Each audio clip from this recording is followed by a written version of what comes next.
જેતપુર શહેરમાં રહેતા એક મુસ્લિમ બુઝુર્ગ દ્વારા દેશપ્રેમ અને કોમી એકતાનું અનોખું ઉદાહરણ જોવા મળ્યું હતું, જેમાં પ્રજાસત્તાક દિવસના પાવન અવસરે જેતપુરના નવાગઢ વિસ્તારમાં ગુજરાતનો સૌથી ઊંચો એવો 250 ફૂટ ઊંચી ક્રેન પર રાષ્ટ્રધ્વજ લહેરાવી આ વૃદ્ધે દેશભક્તિનો સંદેશ આપ્યો હતો। નાનપણથી આઝાદીની લડતને નજીકથી જોયેલા એવા જેતપુર શહેરના નવાગઢ વિસ્તારમાં રહેતા ગુલાબભાઈ ખોખર ક્રેન સર્વિસનો વ્યવસાય કરે છે।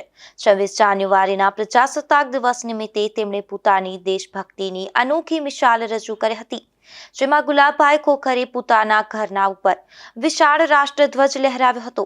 સાથે જ પોતાની 250 ફૂટ ઊંચી ક્રેન પર ખાસ તિરંગો લહેરાવી સૌને ભાવ વિભોર કરી દીધા હતા। આટલી ઊંચાઈ લહેરાતો રાષ્ટ્રધ્વજ જોઈ લોકોમાં દેશપ્રેમની ભાવના વધુ પ્રબળ બની હતી। દર વર્ષે આ પરંપરા નિભાવતા ગુલાબભાઈ આ વર્ષે પણ પ્રજાસત્તાક પર્વને વિશેષ બનાવ્યું હતું। આ કાર્યક્રમ દરમિયાન શાળાના બાળકો, સામાજિક અને રાજકીય આગેવાનો તેમજ મોટી સંખ્યામાં નાગરિકો ઉપસ્થિત રહ્યા હતા।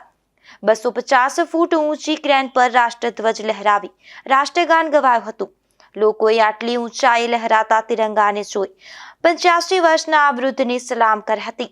છેલ્લા ઘણા વર્ષોથી ગુલાબભાઈ ખોખર આ પરંપરા અવિરતપણે નિભાવતા આવી રહ્યા છે। ભારત માતા કી જય। આજે અમે 26મી જાન્યુઆરીના રોજ જયેશભાઈ રાદડિયા હસ્તક 250 ફૂટ અમારી ક્રેન ઉપર રાષ્ટ્રધ્વજ ધરકાવેલો છે ને આ અમારું એક હિન્દુ મુસલમાનનું એકતાનો દિવસ માટે કરીએ છીએ। અમે જે કાંઈ પણ કરી રહ્યા છીએ કરી રહીશું। આગામી દિવસોમાં અમને જેવી અમારી વ્યવસ્થા હશે એ રીતના અમે કરતા રહીશું। કેટલા સમયથી આ ફરકાવજન થઈ રહ્યું છે? અમે અત્યારે છેલ્લા 5-7 વર્ષથી ફરકાવી રહ્યા છીએ, બરાબર ને હજી આગામી દિવસોમાં પણ અમને જેવી રીતના અમે કુશળતા મળશે એ રીતના અમે કરતા જઈશું। અત્યારે 250 ફૂટ જેટલો અમારો રાષ્ટ્રધ્વજ ઊંચો છે। અત્યારે આની પહેલાં જ્યારે હતો ત્યારે અમારે 150 ફૂટ, 175 ફૂટ ને 200 ફૂટ લાગી અમે ગયા વખતેમાં અમારો કરેલો છે। આજે 77મો પ્રજાસત્તાક પર્વ સમગ્ર ગુજરાતવાસીઓને પ્રજાસત્તાક પર્વની હૃદયપૂર્વકની શુભેચ્છાઓ આપું છું।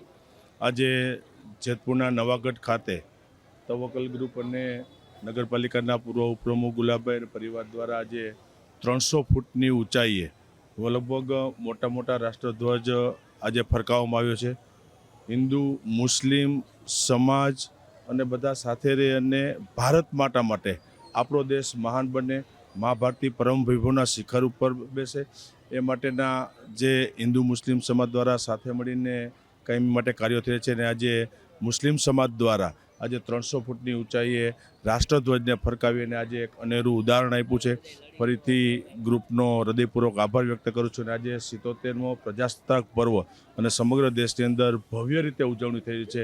દેશને આઝાદી અપાવવામાં જે લડવૈયાઓએ બલિદાન આપ્યા છે, જેમણે શહીદી વહોરી છે, એવા મહાપુરુષોને પણ આજે યાદ કરી અને આવનારા દિવસોમાં ભારત આપણો પરમ વૈભવના શિખર ઉપર પહોંચે અને મહાસત્તા તરફ આગળ વધે માટેના પ્રયત્નો થયા છે। ફરીથી તમામ જે લોકોએ શહીદી હોય છે, બલિદાન આપ્યા છે દેશને આઝાદી અપાવવામાં, એમને આજે યાદ કરી, વંદન કરી અને પ્રજાસત્તાક પર્વની હૃદયપૂર્વકની શુભકામનાઓ આપું છું।